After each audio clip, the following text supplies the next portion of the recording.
Alright guys, it's finally happened. We are having our first short pencil death of the series. This pencil got really short really fast because of broken lead, and now it is officially too short for me to even sharpen with. So, say goodbye to this pencil, and hello to a new pencil. I randomly picked this one out of my box. This is another one I had in 6th grade. It's got a glow-in-the-dark moon on top, so I don't want to use the eraser. This one just might last longer. So yeah, that's it. Exciting stuff.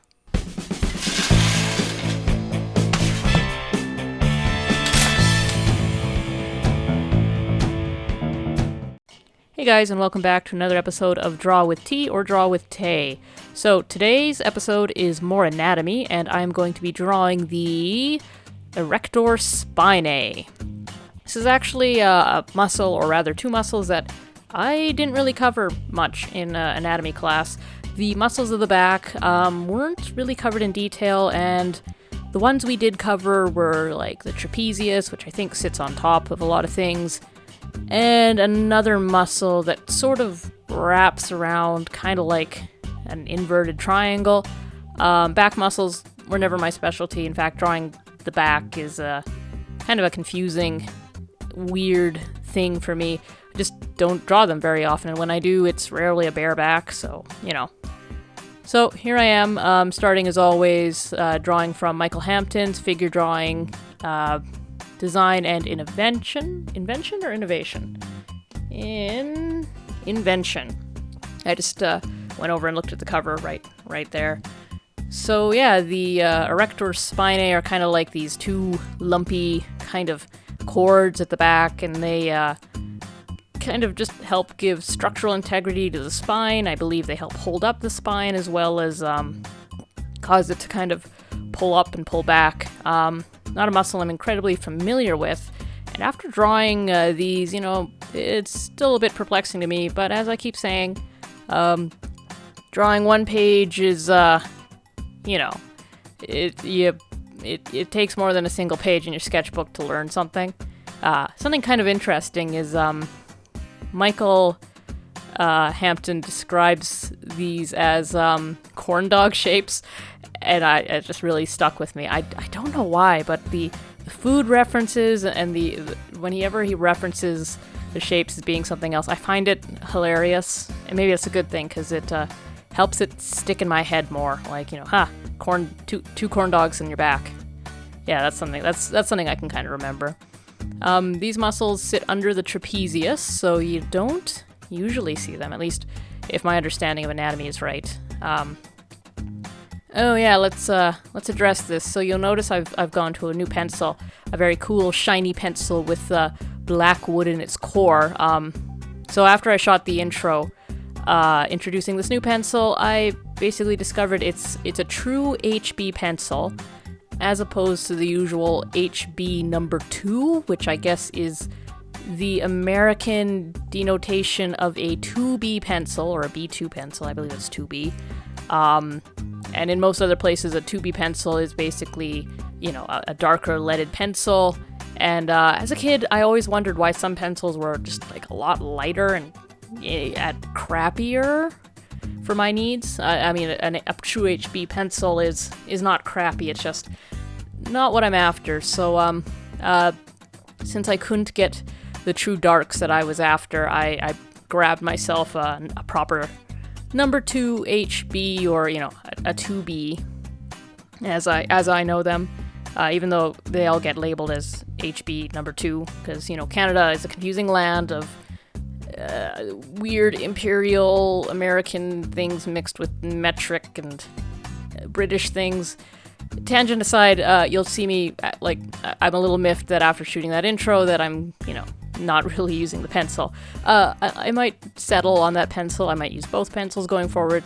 Anyways, yeah, just thought I'd address that. I don't think anybody cares except me, really. I have a thing about needing to finish a pencil when I start it. I don't have like a billion pencils on the go and I grab whatever.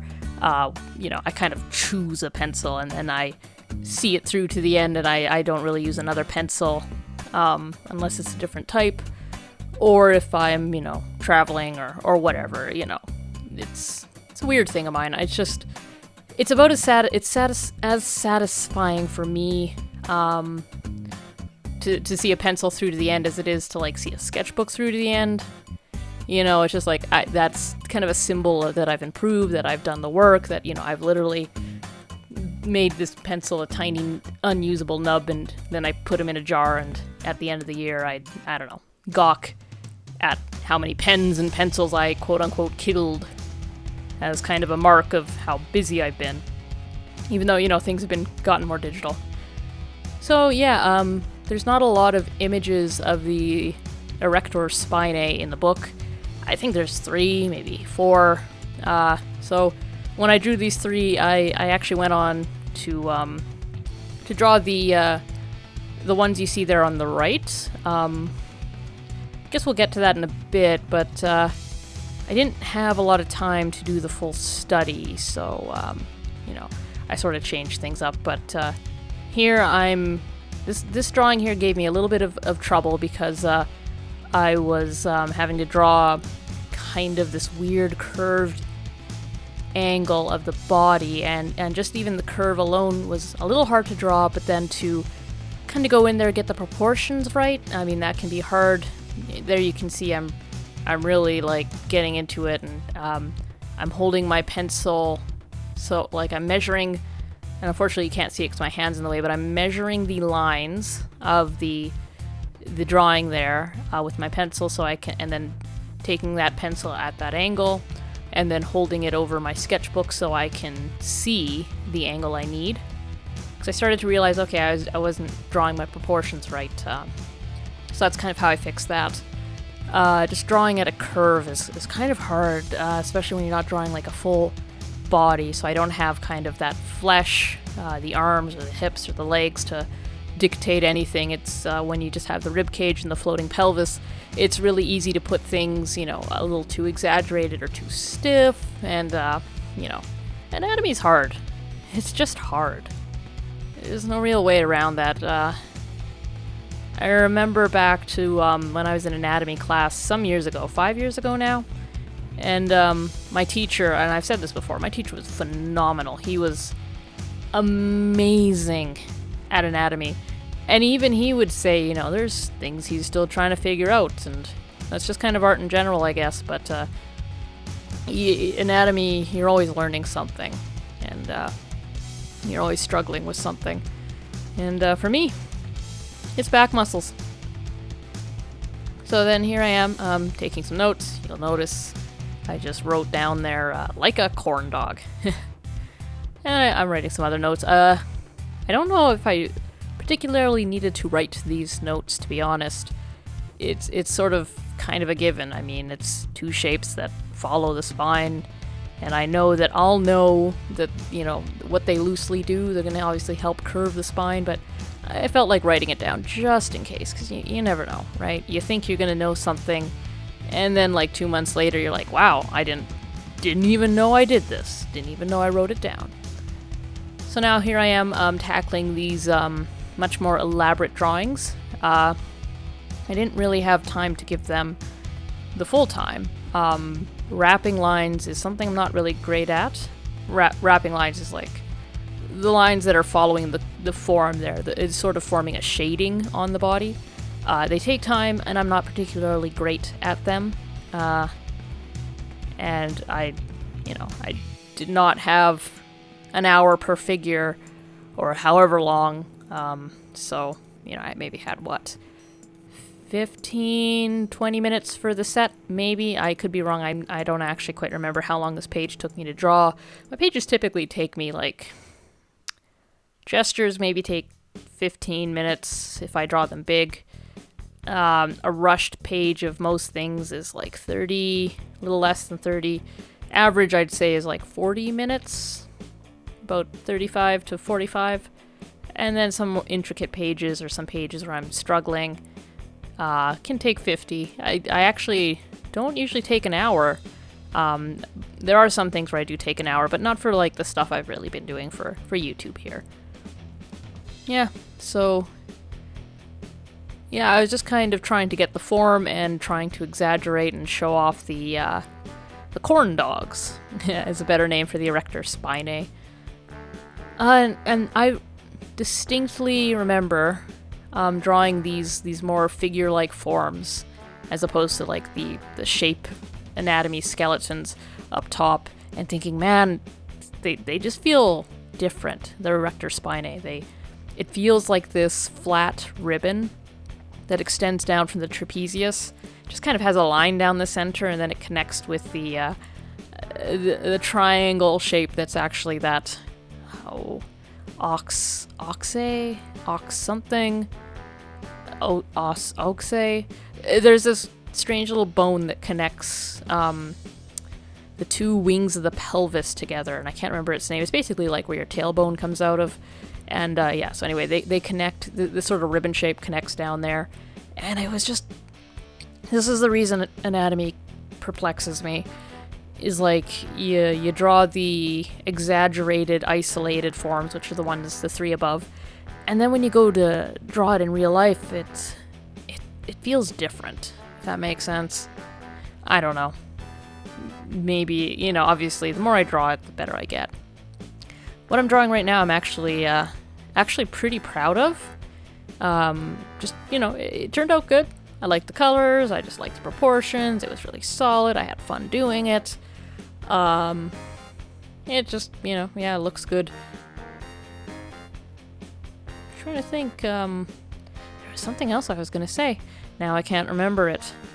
Oh, I was quite proud of it just because it was, I was the one who was exaggerating the forms a bit, adding a little bit more of the shape, the geometry, as opposed to like that feeling of flesh to it. And I don't know, I felt kind of proud of that. I mean, it's not really much, right? It's basically just no wrapping lines, but take the victories where you can. If you're proud of your art, be proud of your art.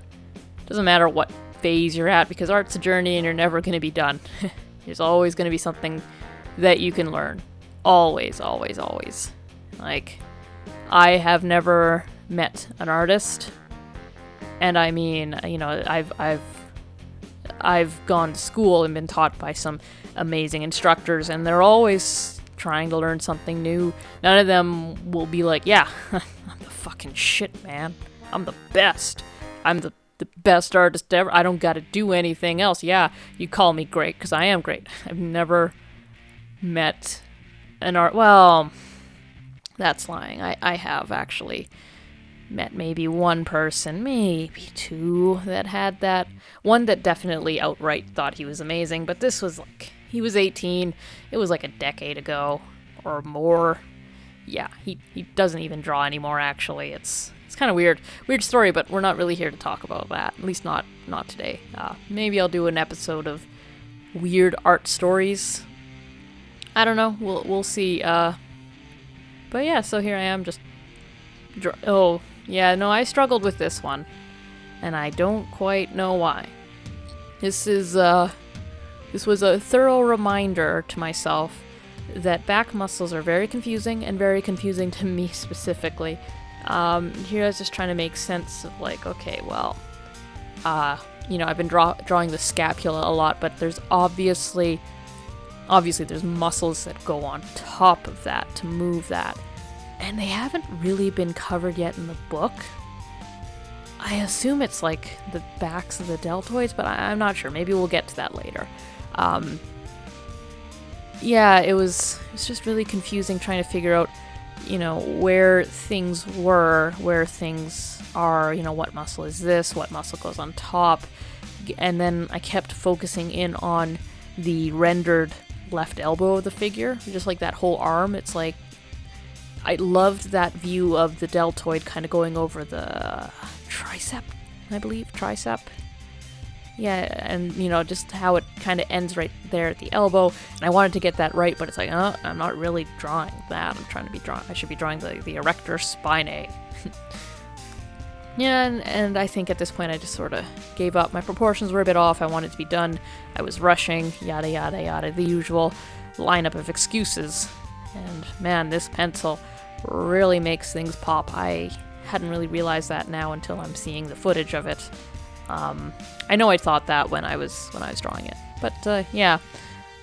So if you're looking for some advice on this, the Erector Spinae are, they don't feature heavily in the back, but they are there. They're definitely like in the lower back.